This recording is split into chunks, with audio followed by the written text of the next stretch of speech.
Hey, Read Through the Word. Today's January 31st. Can you believe it? If you started with us on January 1st, your first time reading through the Bible in a year, you're 1 month in, so 11 months to go, 2 books down, 64 to go.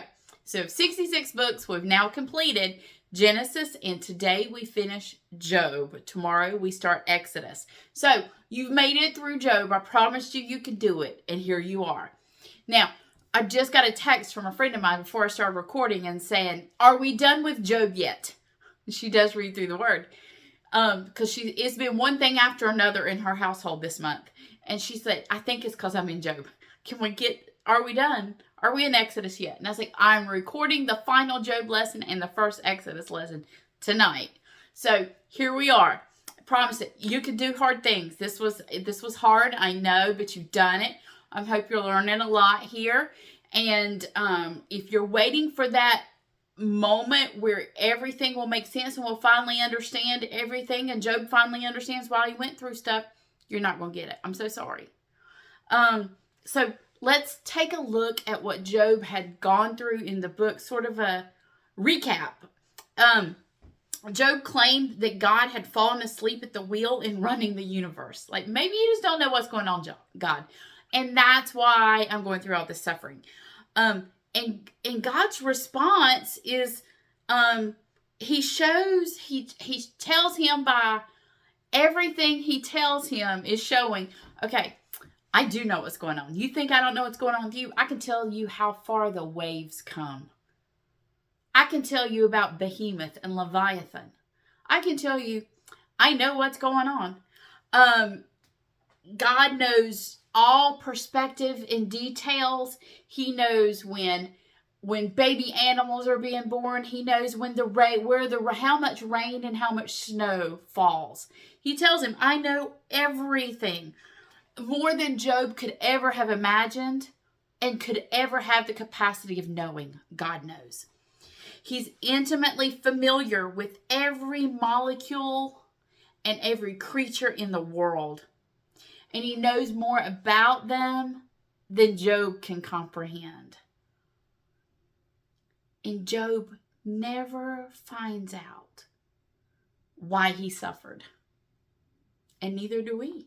We don't find that out. But the goal of the book was never about that.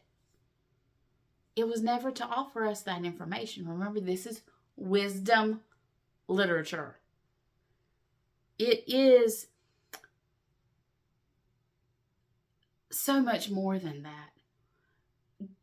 God's answer to Job does not explain why righteous people suffer, because the universe was not designed to prevent righteous people from suffering.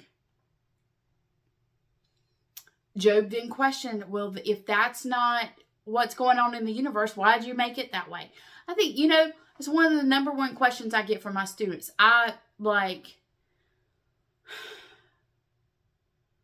Probably, it happened quite a few times this past week, actually. They will always ask, if God knew there was going to be sin and suffering, why did he allow us to have the choice? They ask me that a lot. And it always goes back to moral choice. In order for God to allow us to be able to choose to love, we had to be able to choose to not love and to choose to rebel. And we were offered the choice of both. I told him this week in class, I said, what would it feel like to you? Because I teach teenagers. I said, what would it feel like to you if you had a boyfriend or girlfriend and then you find out that your parents paid somebody to date you? And they were like, Miss Nance, what? I said, well, like someone was paid to love you? Is that real love? I know. Yuck. Miss Nance. And I said, if you didn't have the choice to love God, you were just made to love him, it's not love. So God gives us choice. And because of that choice, we have chose to rebel. And because of our rebellion, sin, suffering, all of these things entered into our world. So what God asks for, and I think he's still asking for us today, and I'll make the statement every single time. God's not asking for our understanding. God's asking for our trust. He says the universe is founded, this is why it's wisdom literature. The universe is founded on God's wisdom, not on his justice. His dealing with his people is founded on his justice. The universe is designed based on his wisdom. And it doesn't unlock, this is the secret of why bad things happen to good people. Well, we sort of handled that. Another lesson. There's no such thing as a good person. But of why bad things happen. But what it does, what the book of Job does, is it invites us to trust God's wisdom. When we encounter suffering, rather than to try to figure out the reasons for it.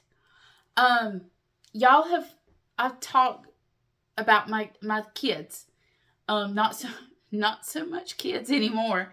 But my sons right now, we're getting ready to have birthdays, but I've got a 23-year-old and 19-year-old son and then a 13-year-old daughter. And when my 19-year-old, he's the one with special needs. He has sensory processing disorder, so we're somewhere on the autism spectrum.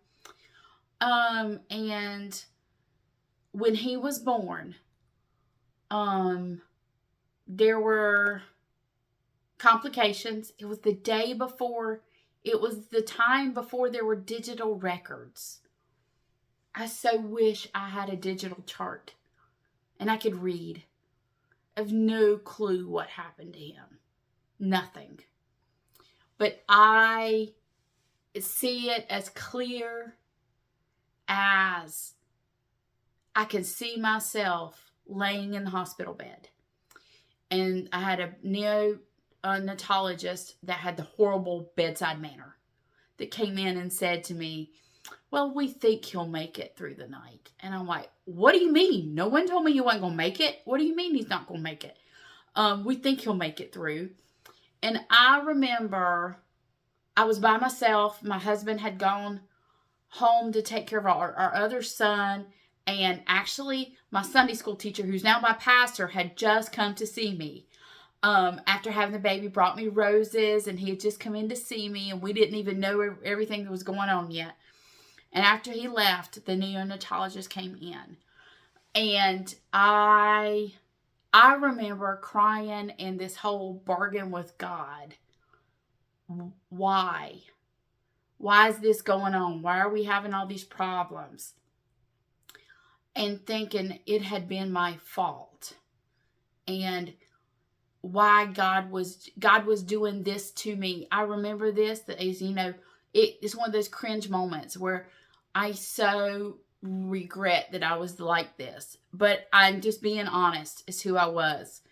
And I remember laying in the hospital bed and thinking, this is all because I wasn't excited when I found out I was in shock when I found out I was having a second child.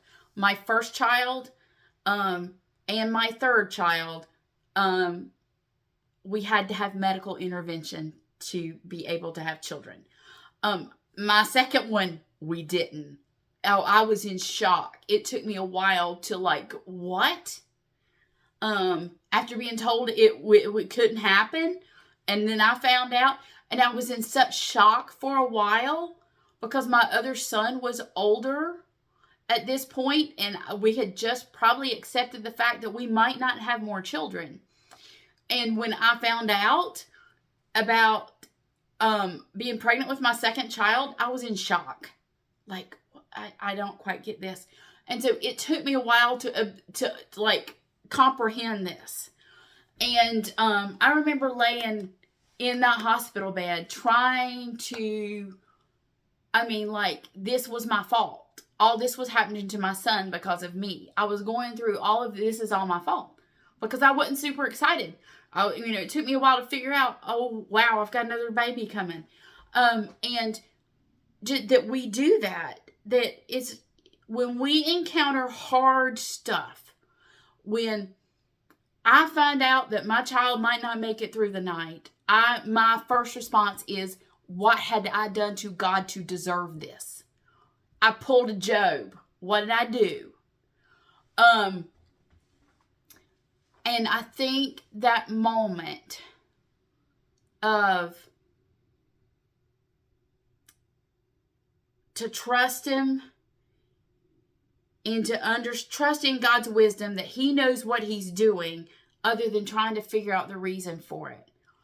I like to say that when breast cancer came along, I was at a different spot spiritually, and my response was not white. Now, I'll tell you, when I got the phone call, I was at my school, and thankfully I was out not near my kids, and there was some screaming and crying involved.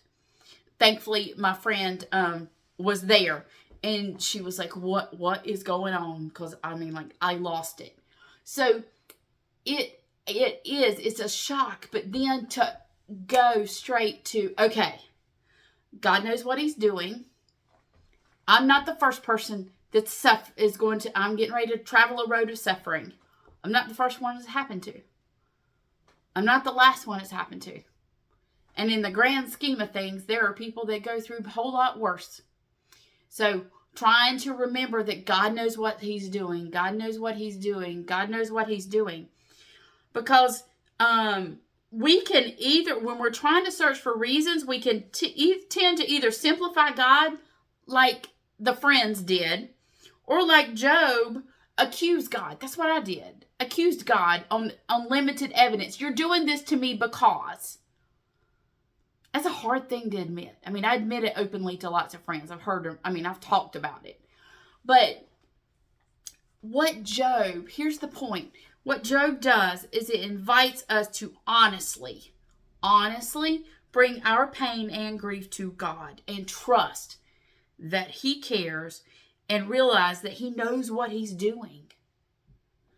The book of Job is there for us, just like every book of the Bible, to walk us through how to do things. The book of Job is there for us to see God does know what he's doing.